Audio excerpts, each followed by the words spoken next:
ഇന്ന് തന്നെ ഡൗൺലോഡ് ചെയ്യൂ. കാണൂ നിങ്ങളുടെ ഫേവറേറ്റ് ഷോസ്. നീ എവിടെ പോവാ? നീ എന്തെങ്കിലും തീരുമാനം എടുത്തിട്ടാണോ ഇവിടുന്ന് പോകുന്നേ? എനിക്ക് പല തീരുമാനങ്ങളുണ്ട്. അതൊന്നും നിങ്ങളോട് പറയാൻ ഉദ്ദേശിക്കുന്നില്ല.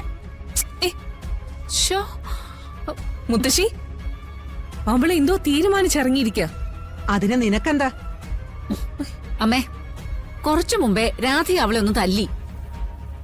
ഇനി അതിന്റെ സങ്കടത്തില് എവിടെയെങ്കിലും പോയി ആത്മഹത്യ ചെയ്യാനോ മറ്റോ ആയിരിക്കോ? ആത്മഹത്യ ചെയ്യാൻ തീരുമാനിച്ചെങ്കിൽ ചെയ്തോട്ടെ. അതിന് നമുക്കെന്ത് ചെയ്യാൻ പറ്റും? മുത്തശ്ശി, അവളുടെ ജീവൻ എന്തെങ്കിലും സംഭവിച്ചാ പോലീസുകാര് നേരെ ഇങ്ങോട്ടായിരിക്കും വരിക. ഒരാളെ അല്ല, എല്ലാവരും അവര് പിടിച്ചോണ്ട് പോവും.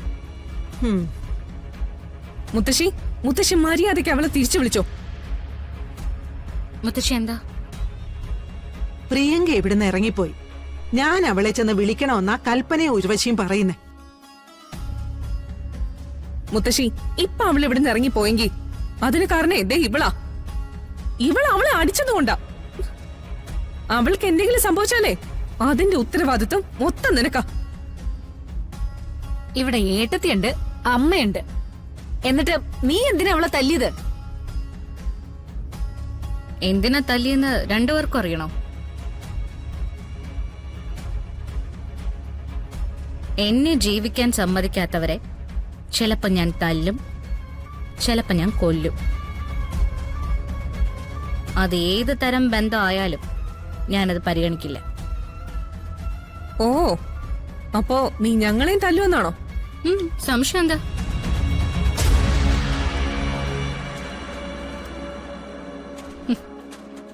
ഇത്രയും കാലം നിങ്ങൾ ചെയ്തതും പറഞ്ഞതൊക്കെ ഞാൻ ക്ഷമിച്ചില്ലേ?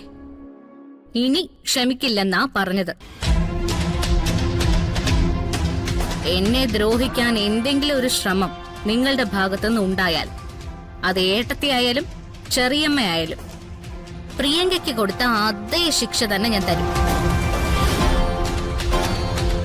വേണമെങ്കിൽ ഇപ്പൊ ഒന്ന് നോക്കുന്നോന്ന്.